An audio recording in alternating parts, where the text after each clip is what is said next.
சரி, பக்கத்துல விசாரிச்சு பார்க்கலாம். ம்.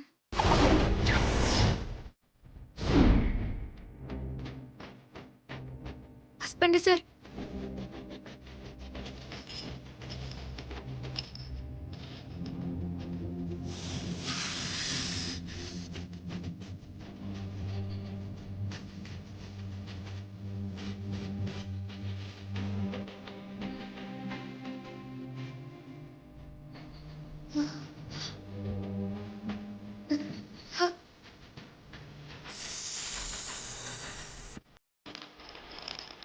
மாரி, வா விசாரிச்சு பார்ப்போம். வா.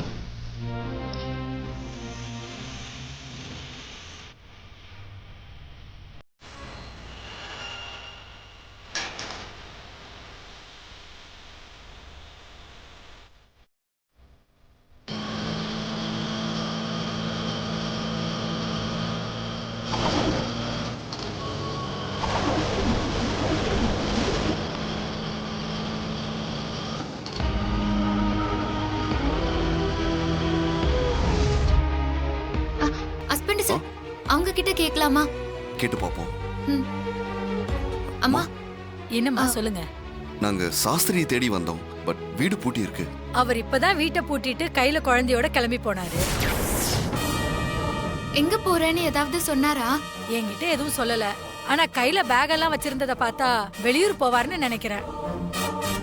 ஓகே, சரிங்க தேங்க்ஸ். தம்பி. ஹஸ்பண்ட் சார், எப்படியாவது சாஸ்திரிய கண்டுபிடிச்சு குழந்தைய பார்க்கணும். கையில பேக்கோட கிளம்பி போயிருக்காரு. அவர் எந்த ஊருக்கு போறாருன்னு தெரியாது. நம்ம எங்கன்னு போய் தேடுறது? எனக்கு அதெல்லாம் எதுவும் தெரியாது ஹஸ்பண்ட் சார். எனக்கு குழந்தை வேணும். நான் குழந்தைய பார்க்கணும். எப்படியாவது ஏற்பாடு பண்ணுங்க ஹஸ்பண்ட் சார். உனக்கு குழந்தை வேணுமா இல்ல குழந்தைய பார்க்கணுமா? கடைசியா ஒரே ஒரு தடவை குழந்தைய பார்த்தா போதும். எப்படியாவது குழந்தைய என் கண்ணுல காட்டுங்க ஹஸ்பண்ட் சார். எந்த ஊருக்கு போறதா இருந்தாலும் அவர் பஸ் ஸ்டாண்டுக்கு தான் போய் ஆகணும். சோ பஸ் ஸ்டாண்ட்ல போய் பார்க்கலாம். எப்படியும் பிடிச்சிடலாம். சரி, வா. வாங்க.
என்னாச்சுப்பா, ஏன் திடீர்னு நிப்பாட்டுற? பாம்பு படையெடுத்து ஆட்டோக்கு முன்னாடி நிக்குது சாமி. பாம்பு படம் எடுத்து நிக்குதா?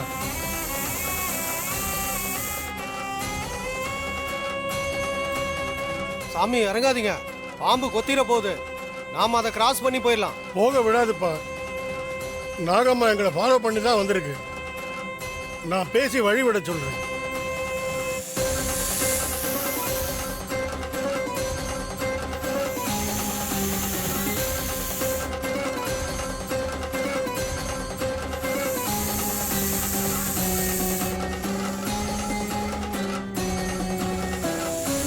நாகம்மா, தயவு செய்து எங்களுக்கு வழிவிடு. இந்த ஊர்ல இந்த குழந்தைக்கு நிறைய ஆபத்து இருக்கு. அதனோட உயிருக்கே ஆபத்து இருக்கு. அதனால தான் இந்த குழந்தைய காப்பாத்துறதுக்காக நான் இந்த ஊரை விட்டே போயிட்டு இருக்கேன். புரிஞ்சுக்கோ. குழந்தைய கொன்னுடுவேன்னு மிரட்டுறாங்க. அவங்க யாருன்னு கூட எனக்கு தெரியாது. கண்ணுக்கு தெரியாத எதிரிங்க கிட்ட இருந்து குழந்தைய நான் எப்படி காப்பாற்ற முடியும்? அது யாருன்னு தெரிஞ்சா கூட அவங்களோட போராடி குழந்தைய காப்பாத்துற அளவுக்கு என் உடம்புலயும் தெம்பில்ல, மனசுலயும் தெம்பில்ல. தயவு செய்து எங்களை போக விடு.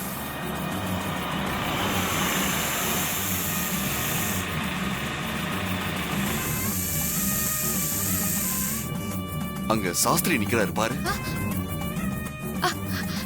ஆமா வாங்க. வா.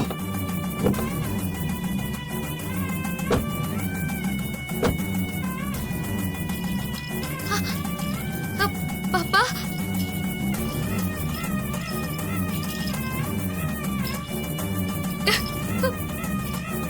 ஐயா, உங்களை தேடி வீட்டுக்கு போனோம். வீடு பூட்டி இருந்துச்சு. இத பாருங்க தம்பி, உங்க மனசு எவ்வளவு கஷ்டப்படும்னு எனக்கு புரியுது. மாறி, இத்தனை நாளா இந்த குழந்தைய வயித்துல சுமக்காத தாயா இருந்து நல்லபடியா தான் பாத்துக்கிட்டீங்க. குழந்தையோட இவ்வளவு நாள் சந்தோஷமா இருந்துட்டு தத்தெடுக்கிற அளவுக்கு போயிட்டு திடீர்னு நான் வந்து குழந்தைய வாங்கிட்டு போனா ஒரு தாயா உங்க மனசு எவ்வளவு சங்கடப்படும்னு எனக்கு நல்லா புரியுதுமா. நான் மட்டும் என்ன சந்தோஷமா இந்த குழந்தைய உங்ககிட்ட இருந்து பிரிச்சு எடுத்துட்டு போறேன். உங்க மனசுல எவ்வளவு வேதனையும் வலியும் இருக்குதோ அதே அளவுக்கு என் மனசுலயும் வேதனையும் வலியும் இருக்குமா. ஆனா நம்ம மனசுல இருக்கிற வேதனையும் வலியை விட குழந்தையோட உயிர் முக்கியம் இல்லையா? நல்லா யோசிச்சு பாருமா. குழந்தைய திருப்பி கொடுங்கன்னு கேட்கறதுக்காக உங்களை தேடி வரல. ஆமாங்க ஐயா, நீங்க ஊரை விட்டு போயிடுறதா சொன்னீங்க. அதான் கடைசியா குழந்தைய ஒரு தடவை பார்க்கணும்னு ஆசைப்பட்டு உங்களை தேடி வந்தோம். குழந்தைய கொடுங்க. குழந்தைக்கு கடைசியா ஒரு தடவை முத்தம் கொடுத்துட்டு உங்ககிட்ட கொடுத்துறேன். நீங்களே வச்சுக்கோங்க. இந்த மாதிரி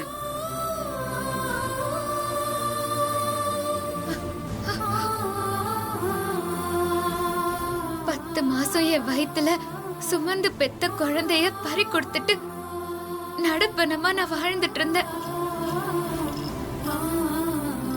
அப்பதான் நீ என் வாழ்க்கைக்குள்ள உயிரா வந்த. நீ மட்டும் என் வாழ்க்கைக்குள்ள உயிரா வராம இருந்திருந்தா இந்த உடம்பு என்னைக்கும் மண்ணோட மண்ணா ஆயிருக்கும்.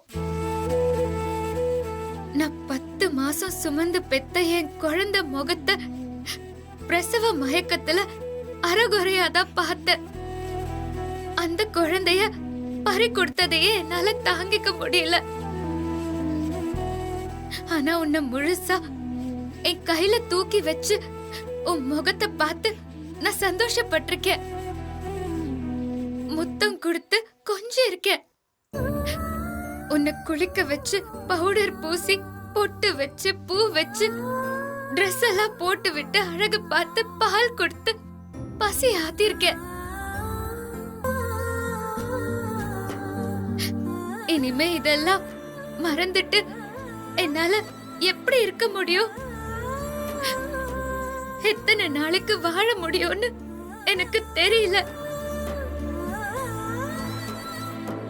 காணாம போன என் குழந்தை திரும்ப எனக்கு கிடைச்சாலும் நீதான் என்னோட மூத்த குழந்தைன்னு நான் நினைச்சிட்டு இருந்தேன்.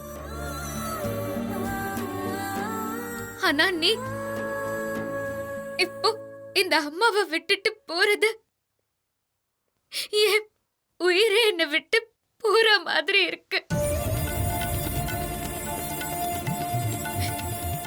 இதுக்கப்புறம் நான் மறுபடியும் நடப்பணும் தான்.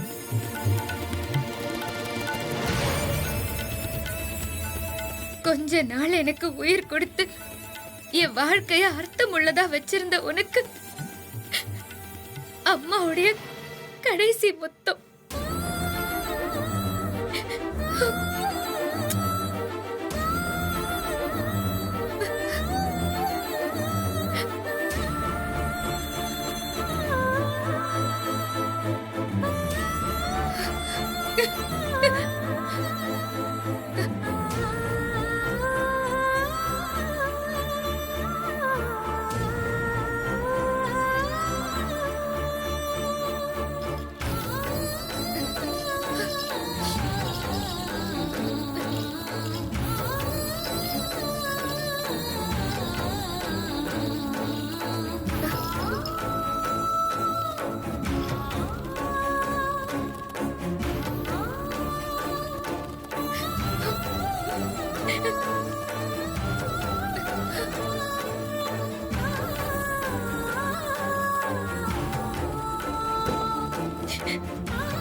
ஐயா, எனக்கு என்ன சொல்றதுன்னு தெரியல. குழந்தைக்கு என்ன உதவி வேணும்னாலும் நீங்க எனக்கு கால் பண்ணுங்க. என்ன மன்னிச்சிருங்க தம்பி, எனக்கு வேற வழி தெரியல. பரவாயில்ல.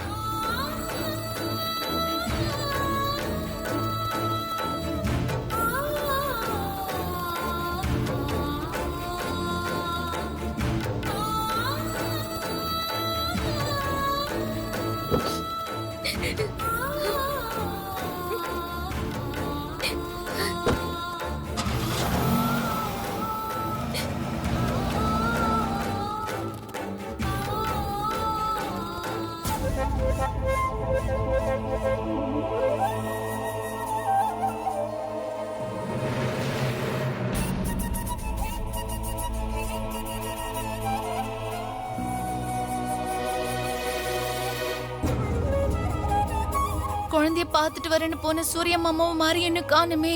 மாரியக்கா ஒருவேளை கோயிலுக்கு போயிருக்கலாம். இந்த மாதிரி சூழ்நிலையில அக்கா கோயிலுக்கு போய் சித்தர் சாமி கிட்ட யோசனை கேட்டு அதுக்கான பரிகாரம் பண்ணுவாள்ல.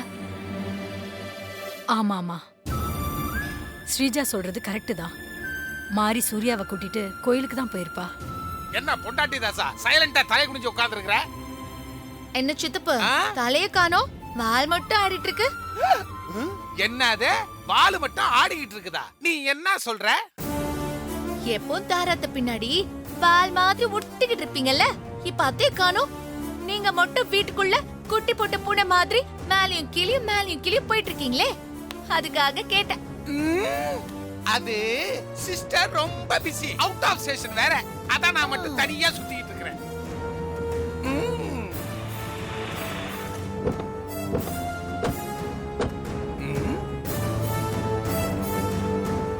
அம்மா, மாரியக்காவும் மாமாவும் வந்துட்டாங்கம்மா.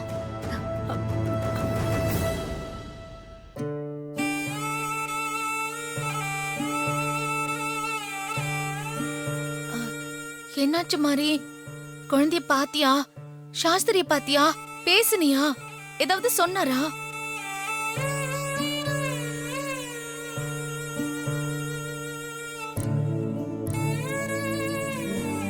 அவங்க வெறுங்கை வீசிட்டு வந்து நிக்க போதே தெரியல. சாஸ்திரிகள் இங்க சொன்னதான் அங்கேயும் சொல்லிருப்பாரு. என்ன மாப்ள? அதான் தொங்கி போய் நிக்கிறாங்க. சங்கரபாண்டி, நீ கொஞ்சம் பேசாம இருக்க மாட்ட? சரி மாரி, சூர்யா, அத்தை, நீங்க சொல்லுங்க, சாஸ்திரி என்ன சொன்னாரு? குழந்தை உயிருக்கு ஆபத்துன்னு ரொம்பவே பயந்து போயிருக்காரு. குழந்தையோட ஊரை விட்டு கிளம்பிட்டாரு.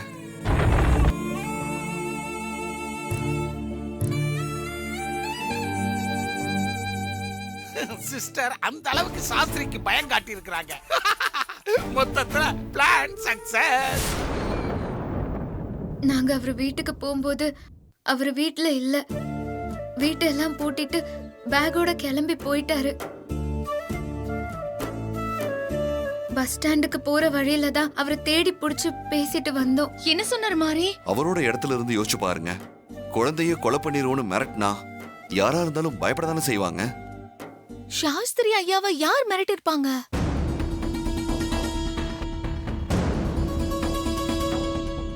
ஆஹா, நம்மள பாக்குறா. சூரியமாமா, மாரி ஆரம்பத்துல இருந்தே குழந்தைய தத்து எடுத்துக்கிறதுல தாரா அத்தைக்கு கொஞ்சம் கூட விருப்பமே இல்ல. அதுக்கு ஒருவேளை தாராத்தி இந்த சங்கரபாண்டி சித்தப்பாவும் சேர்ந்துதான் தத்து கொடுத்தா குழந்தைய கொன்னுடுவோன்னு சாஸ்திரிகளை மிரட்டிருப்பாங்களோ? ஆஹா, கெஸ் பண்றாளே.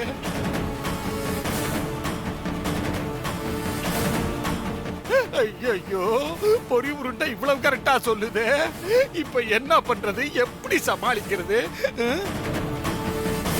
கரெக்டா ஹாசினி?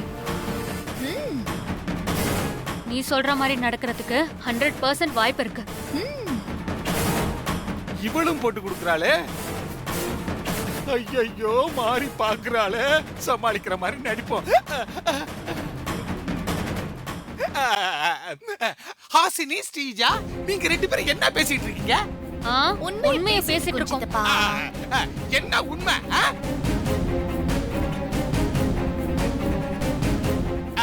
இங்க பாருங்க, உங்களோட கற்பனை குதிரையெல்லாம் கண்டபடி தட்டி விடாதீங்க. சிஸ்டருக்கு தத்தெடுக்கிறது பிடிக்கலன்னு மாப்பிள்ள சூர்யா கிட்டயே நேரடியா சொன்னது உண்மைதான். ஆனா மாப்பிளைக்கு தத்தெடுக்கிறதுல விருப்பம்னு தெரிஞ்ச உடனே அவனுடைய சந்தோஷம் தான் சிஸ்டருடைய சந்தோஷம்னு சொன்னாங்கல்ல.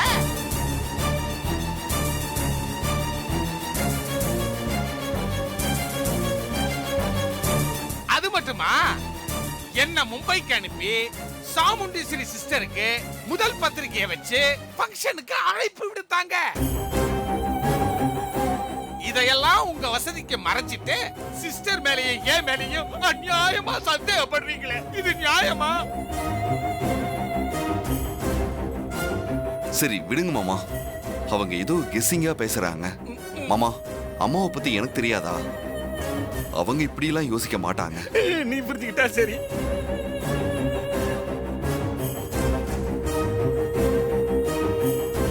சிஸ்டர் மனசை சரியா புரிஞ்சுக்கிட்ட ஒரே ஆள் நீதான் மாப்ள. மாப்ள, நான் சொல்றேன்னு தப்பா எடுத்துக்காத மாப்ள. சாஸ்திரி ஊருக்கு போயிட்டாரு, இனிமே வரப்போறது இல்ல. அப்பா தத்தெடுக்கிற ஃபங்க்ஷன் கண்டிப்பா நடக்கிறதுக்கு வாய்ப்பே இல்ல.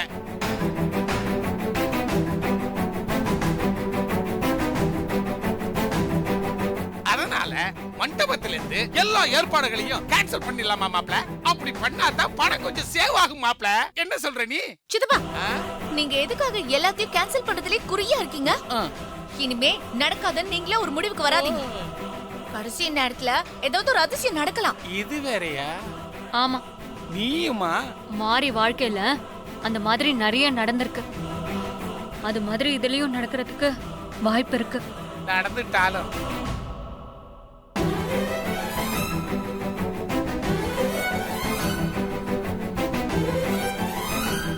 சரி விடுங்க. மாமா பிராக்டிகலா திங்க் பண்ணிருக்காரு, அதுல ஒண்ணும் தப்பு இல்ல. மாமா, நீங்களே எல்லாருக்கும் ஃபோன் பண்ணி ஃபங்க்ஷன் கேன்சல்னு சொல்லிருங்க. சொல்லிடுறேன்.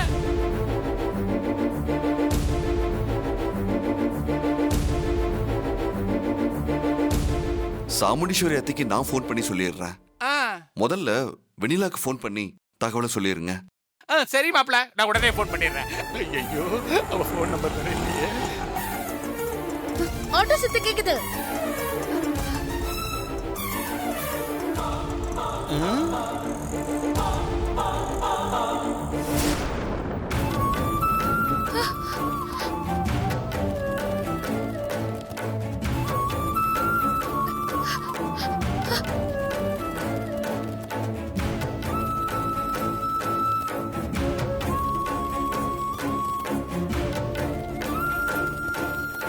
படுபாவி வந்துட்டானே.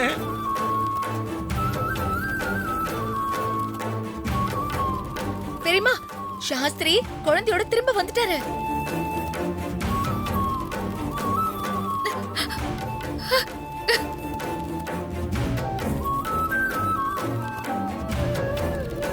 ஐயோ, என்ன அது?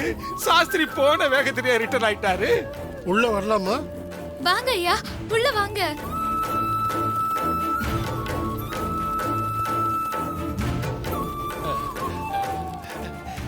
என்ன சாஸ்திரிகள் ஜி, ஊருக்கு போகலையா? இல்ல, ஊருக்கு போகல. என் முடிவை மாத்திக்கிட்டேன்.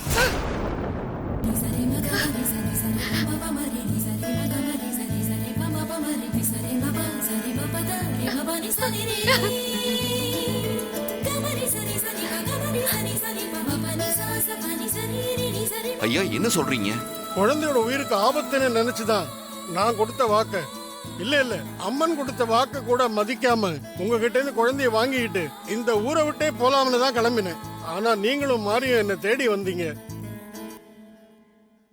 மாரி குழந்தைகிட்ட பேசினதெல்லாம் கேட்டதுக்கு அப்புறம் நான் என் முடிவை மாத்திக்கிட்டேன்.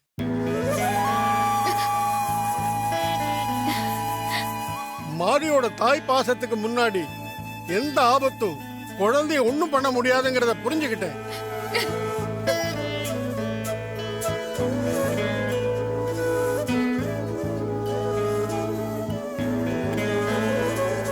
மாரி, நீ உன் மனசுல உள்ளதையெல்லாம் குழந்தைய பார்த்து பேசும்போது நான் கவனிச்சேன்.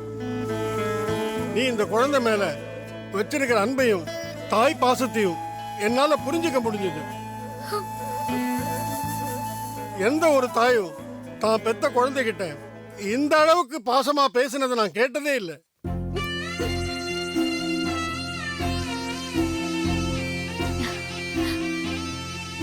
உன் கண்ணுல இருக்கிற பாசத்தையும் அன்பையும் நான் பார்த்தேன். நீ குழந்தை மேல வச்சிருக்கிற பாசத்துக்கு முன்னாடி எனக்கு ஒன்னும் சொல்ல தோணலம்மா. அதுக்கப்புறமும் குழந்தைய உங்ககிட்ட இருந்து பிரிச்சு எடுத்துக்கிட்டு போனா அந்த சாமி கூட என்ன மன்னிக்காதுமா. அந்த சாமி உத்தரவு கொடுத்திருக்கு.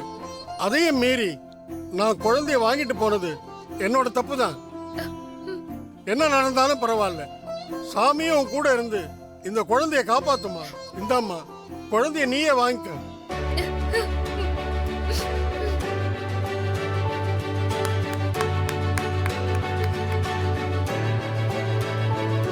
ஐயோ, நீ ஆசைப்பட்ட மாதிரி நாளைக்கு இந்த குழந்தைய தத்தெடுத்துக்கோ. மாரி, உன் தாய் பாசத்துக்கு முன்னாடி நான் தோத்து போயிட்டேன்மா.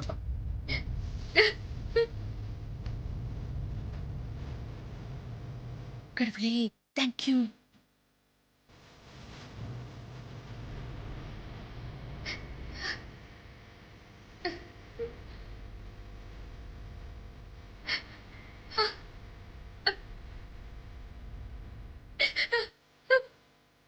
ரொம்ப நன்றிங்க ஐயா.